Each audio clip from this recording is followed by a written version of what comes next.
Hey everyone, happy Saturday. I'm actually recording here in Glen Rock to start, and behind me is the NCR Railway, again, and the bike trail is on my left here. So the train should be actually going to Seven Valleys today, which is the first or second time it's done that this season, at least according to the calendar. So the train should be arriving here, or I'm passing through Glen Rock in a few minutes. So I hope to capture that and then do a couple of cool roadside finds on the railway path. And it's actually an old coal slip I want to check out that I've ridden by it tons of times and just never stopped, and just check that out. So hopefully we can catch this train running through and see what they have running today.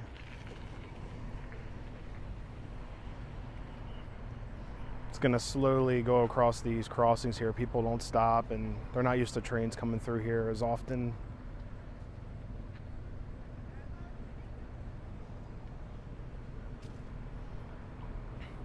They're also usually flaggers. I know there's a flagger behind me for Water Street crossing, but I don't see any for this crossing.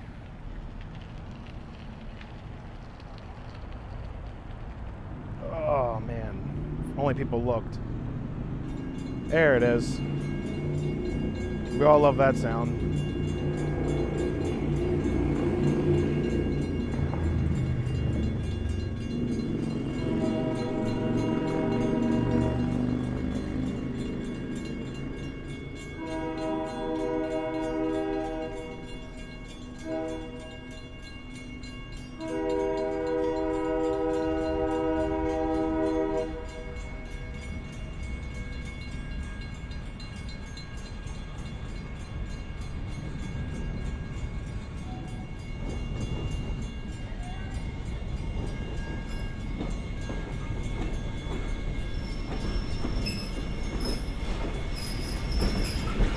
Slowly but surely through Glen Rock.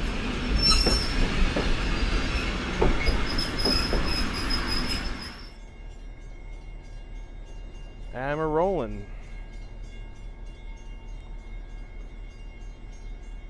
Nice and slow.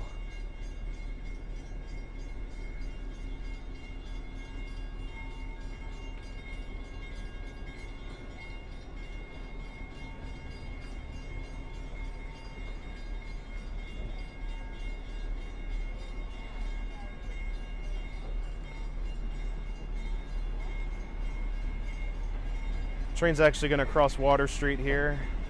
We have a flagger holding that. There's no crossing gates there. Probably get a couple loud blasts of the horn. It's going to be really awesome.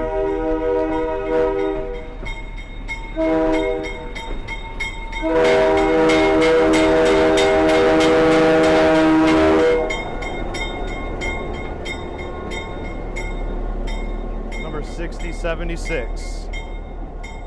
And I believe it's a GP9 unit.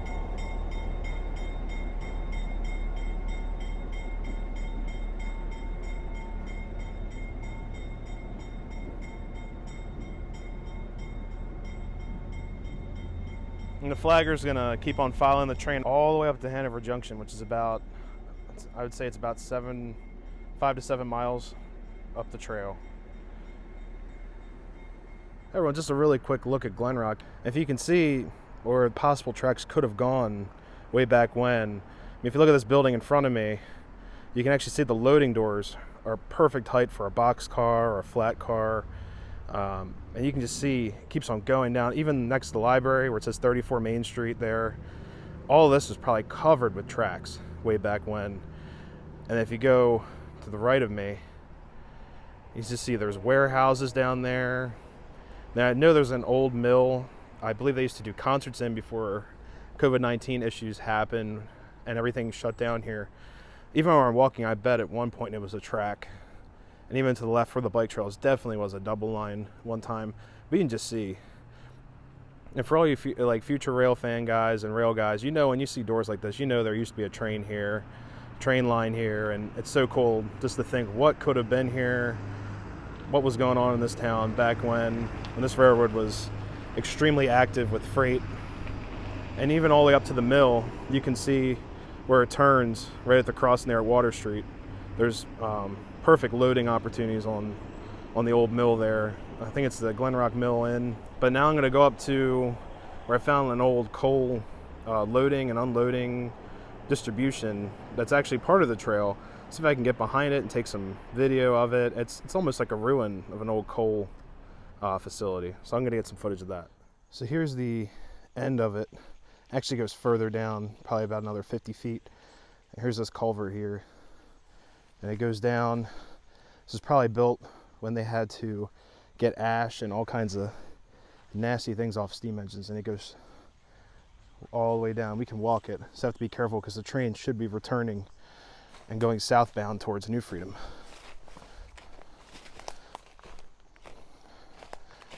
They also have like a diagram up here I can show you guys what that looks like. But yeah, look at this. This is old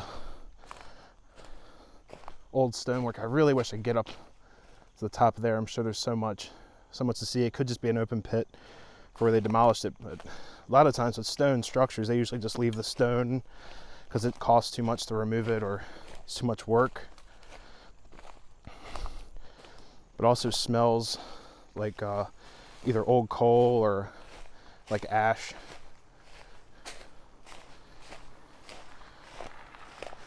You just see this thing just goes on and on.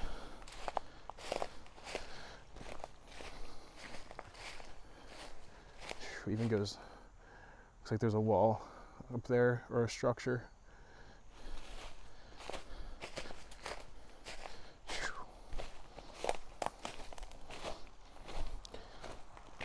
And this is the coolest part here. Look at all the moss and green on the rock. And all this stuff here just wants to fall.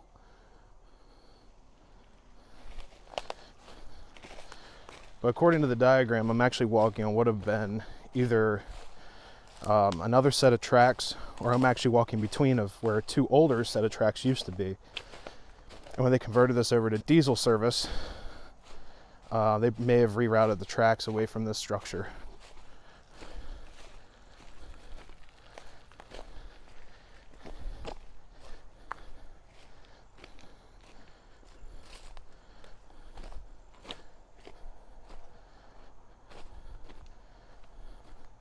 And this is the coolest part here. This would have gone across to the other side where this bench is, and would have been a loading elevator, or almost like a catwalk with a hopper, probably with some type of cable car, instead of using like an old school coal chute.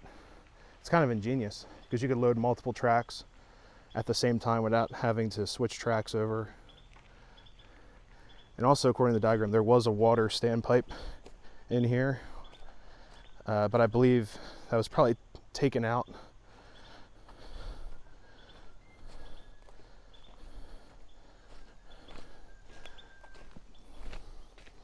Then here's the end of it, right here. I wish I could try going up there. I just can't really see what you're walking on. A lot of foliage. And then it just goes down and down and down. I thought this was a cool find, and it's awesome ruin. I might check it out, like I said, in the winter time. Also when the trail is not as busy, and definitely take a closer look at it.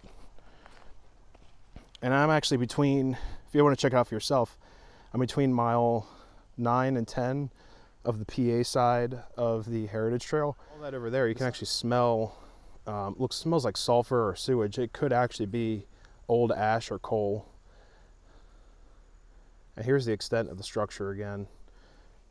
And it appears it would have gone longer, maybe to the end where that clearing is. It just keeps on going. And this would have been 4 tracks wide, which is amazing. I mean, you can picture it here where this bench to my left is. Probably a set of tracks there where the bike track is, another set. Then this track, I'm assuming it was moved at one point. This is what the coal yard would have looked like. We just walked by. You could see the blue engines waiting for coal, and this Larry car would go back and forth between all 4 tracks, loading up engines individually, rather than having the engine go onto a separate track. Seems like a very efficient operation for the time, and this would have been used all the way up till diesel conversion, probably in the late 50s, mid 50s, when diesels became more prevalent in railroads.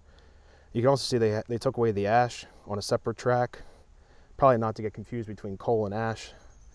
And also there's a water pipe between 2 tracks rather than having 1 track with the water tower. Seems really cool and efficient. And actually right now I think I hear the diesel approaching from the north going south to New Freedom. And they probably have about a 30 to 40 minute ride back down south that way. I could actually hear the engine on its approach. It's actually going uphill to New Freedom, but first it's going to hit Glen Rock. And I think it's got to go up about a couple hundred feet in elevation from Hanover Junction. It's at least 200 feet. And this engine is going to be hauling. They usually go pretty fast on the return trip. You can actually hear it. I can see it. And these guys usually haul on these tracks on the way back. And there she is.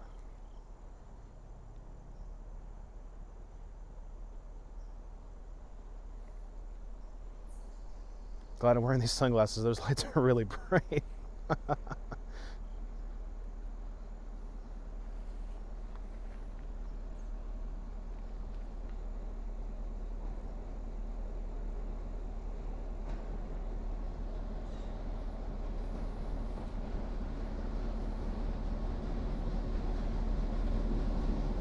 Yeah, she's hauling down these tracks. Probably going about 15 or 20.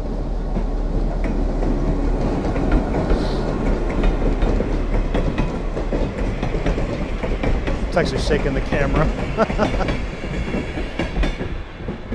Wow. And there she goes down the track. All the way down to New Freedom. And from here it's about 9 miles to New Freedom.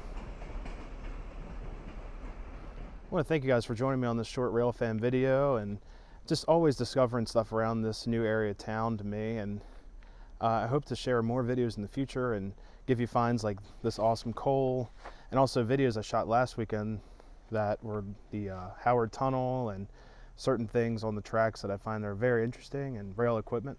But I hope to also explore other areas of town, go into Lancaster and the Strasburg, and just hope to join me on those as well. Hope everyone has a great weekend. Thanks.